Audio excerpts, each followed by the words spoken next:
Graça e paz, meus irmãos, tudo bem com vocês? Hoje eu estou aqui para dar continuidade aqui no estudo do livro Desintoxicação Sexual do pastor Tim Charles. Se você já está me acompanhando aí há alguns dias, você já deve estar percebendo que eu estou falando muito desse assunto sobre pornografia, sobre o sexo dentro do casamento, fora do casamento, a questão da desintoxicação mental, espiritual, física, da questão da gente escolher melhor, escolher bem aquilo que nos faz bem, aquilo que nos faz melhor e aquilo que nos aproxima mais da palavra de Deus, que nos aproxima de Deus de fato. Então, se você não me conhece, prazer, eu sou o Ricardo, eu amo a palavra de Deus, sou cristão, gosto de falar aí das coisas da Bíblia, de teologia, gosto de falar de vida cristã, nessas coisas. Então, assiste esse vídeo, se você gostar, se inscreve aí, eu estou te convidando para fazer parte disso junto comigo, amém? Vamos aí dar continuidade aqui nesse estudo. No vídeo anterior eu falei aqui sobre a questão do sexo ser bom, né? 3 dádivas do sexo, a benevolência que o sexo nos traz para dentro do casamento e tal, tem um contexto, Deus criou o sexo, quem quer fazer sexo é um ato de obediência a Deus, e hoje eu quero falar sobre isso, sobre a questão do casamento. O tema do vídeo de hoje é a desintoxicação do quarto, do leito. O apóstolo Pedro vai falar que todo leito deve ser sem mancha, sem mácula. Então toda a relação do casal, ela deve ser concedida de ambos os lados, deve ser curtida, ela deve ser respeitosa, ela deve ser bem tratada, bem planejada. E aqui nós vamos aprender através de 4 perguntas sobre como tratar isso dentro do quarto, como tratar isso dentro do casamento, dentro da intimidade do casal. Aqui, a desintoxicação no quarto, ele vai falar aqui sobre as questões, porque assim, quando nós tratamos sobre esse assunto com casais, e até com solteiros também, que já querem tirar essa dúvida, e isso é muito bom, a pergunta é, o que eu posso e o que eu não posso fazer? Eu vou dar um testemunho aqui sobre isso no final do vídeo, que é muito importante. Então fica até o final para você ouvir esse testemunho, conhecer esse testemunho. As pessoas perguntam o que pode, o que não pode, por quê?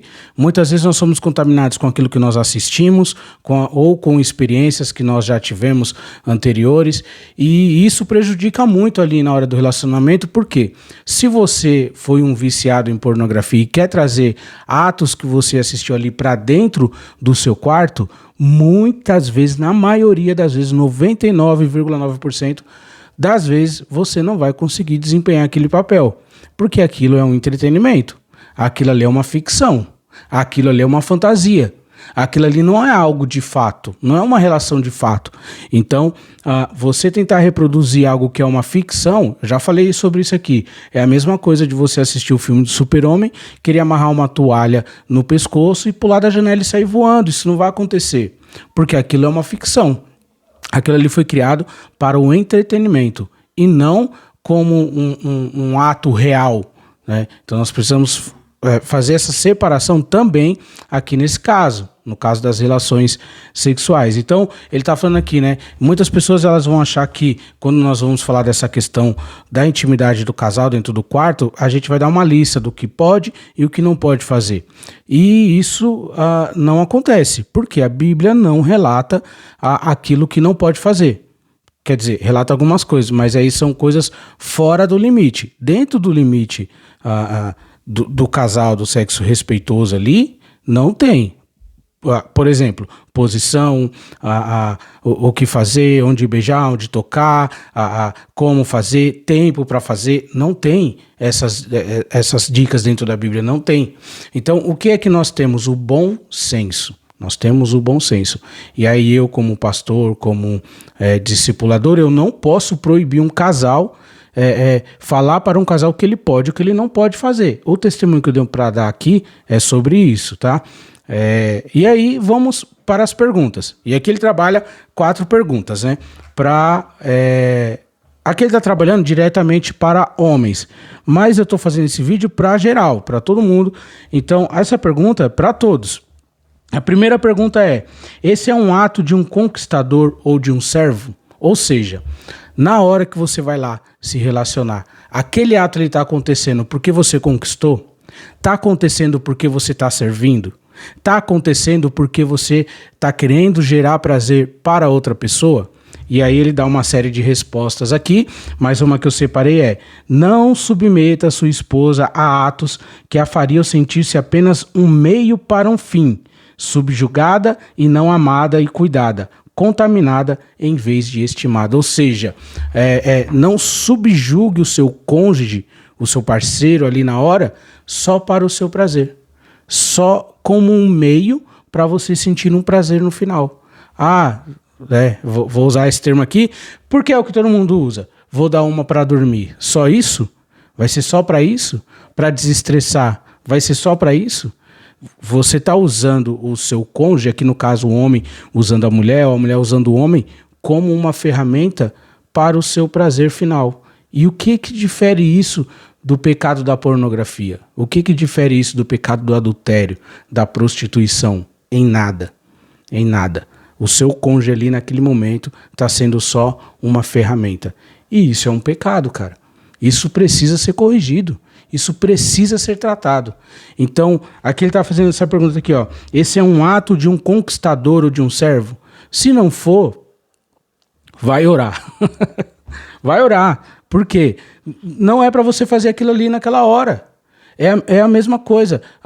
O homem ou a mulher se fechar para a conquista do seu cônjuge. Então, assim, o cara tá ali tentando conquistar, tá tentando fazer e a mulher não se esforça em querer aceitar. Mesmo que ele faça burradas, cagadas ali, a mulher não se esforça em entender o esforço dele.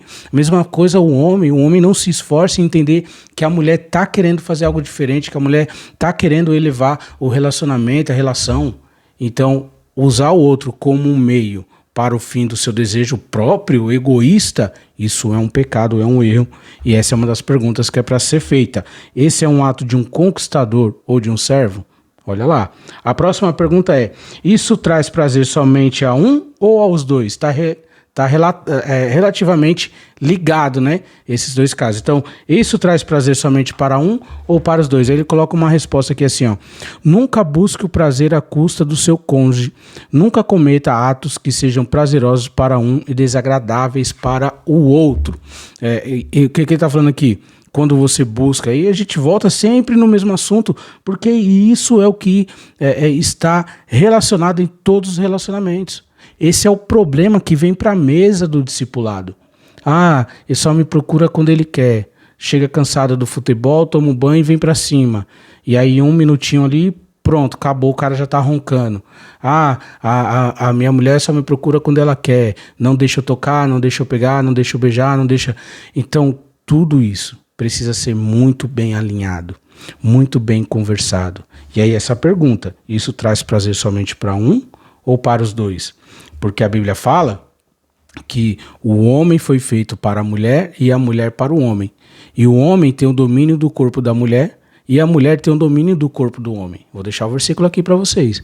Então, quando nós estamos nos relacionando, não pode ser só para o prazer próprio, só para o alto prazer, um prazer hedonista, um prazer egoísta. Não. Precisa ser para os dois. Então essa é uma pergunta a ser feita. Isso traz prazer somente para um ou para os dois? A próxima pergunta é: isso perturba a sua consciência ou a consciência de sua esposa? Isso aqui é bem legal, porque a nossa consciência, ela é um presente dado por Deus. A nossa consciência, o Espírito Santo, ele age na nossa consciência e no nosso inconsciente. Então, se nós fazemos algo, a pessoa fala, a consciência pesou. Então, por exemplo, você... vou colocar um exemplo aqui. Você comete um assalto lá, rouba alguma coisa. Cometeu um assalto, ganhou 10 mil reais lá no assalto. Você vai dar o dízimo desse assalto na sua igreja? Vai ofertar para Deus te abençoar o seu assalto? Não, por quê? Porque está pesando na sua consciência. Foi coisa errada. E aí a pergunta é essa que ele está fazendo. Isso perturba a sua consciência ou da sua esposa? Será que o que você está fazendo ali, ou o que você está querendo fazer ali, perturba a sua consciência ou está perturbando a consciência da sua esposa, está tirando a paz dela, você consegue dormir bem depois disso? Faz o teste assim, ó. Tem um pastor que ele fala aqui na lua de mel dele, ele foi lá, se relacionou, né, com a esposa, primeira relação ali, se relacionou com a esposa, ele fez um teste, falou, ó, vamos fazer um negócio aqui. Estava ainda na cama, ele pegou a Bíblia, falou, lê um versículo aí que você gosta. Ela leu, ele leu um versículo que ele gostava, agora vamos orar. E eles oraram ali, e aí ela perguntou, mas por que você está fazendo isso? Ele falou, não, porque eu fui ensinado a vida toda que o sexo, a oração e a leitura bíblica não se misturam. E a gente fez agora o ato sexual, a gente leu a Bíblia e a gente orou. Então, se for pecado, Deus vai nos fulminar agora. E não é. Não é. Não é. Por quê? O sexo é uma dádiva de Deus, cara. Isso não pode pesar na sua consciência. Se pesa na sua consciência, é porque Deus está colocando o dedo ali, falando assim, não é para fazer isso. Não pode fazer isso. Isso aí não está me agradando. Isso aí não pode. Então você consegue ter relação com a sua esposa e orar depois e sentir paz? Se você consegue, tá legal. Se não consegue, precisa rever. Então a pergunta a ser feita é, isso perturba a sua consciência ou a consciência da sua esposa? Ele coloca uma resposta aqui, ó. Não viole sua consciência com respeito a certos atos e não bajule sua esposa para que ela viole a dela. Ou seja, se faz mal para você, faz mal também para sua esposa. Então nós precisamos tomar esse cuidado de, será que a minha esposa está bem com isso? A conversa após o sexo é muito importante. Muito importante. Sentiu bem? Foi bom? Foi gostoso? O que você achou hoje? Como que foi? E aí, o que dá para melhorar? Como dá para fazer? Tal. Isso é muito importante dentro do casamento. Próxima pergunta é, você pode ser grato a Deus por isso?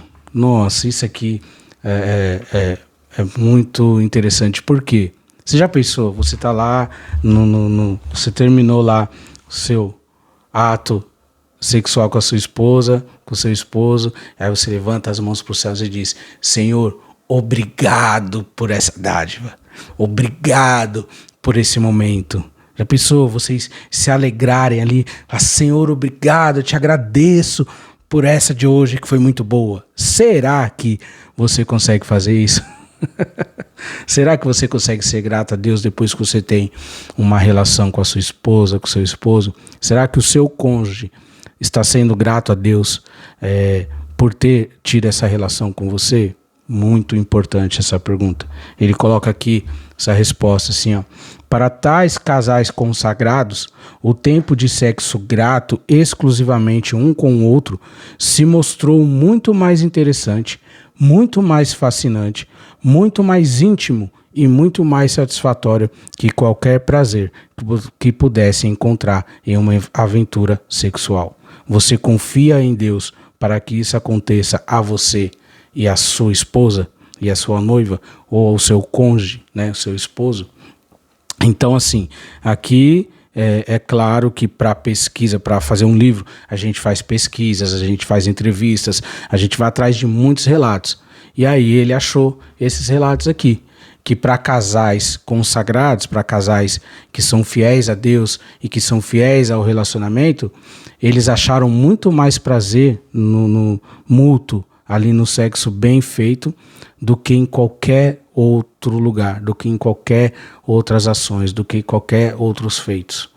Então, isso aqui é muito importante. Você consegue ser grato a Deus por isso que você está fazendo agora? Por esse ato que você está fazendo agora? E aí eu quero deixar um testemunho aqui que é muito importante. É um casal que eu e minha esposa cuidamos por certo tempo, que nós discipulamos eles.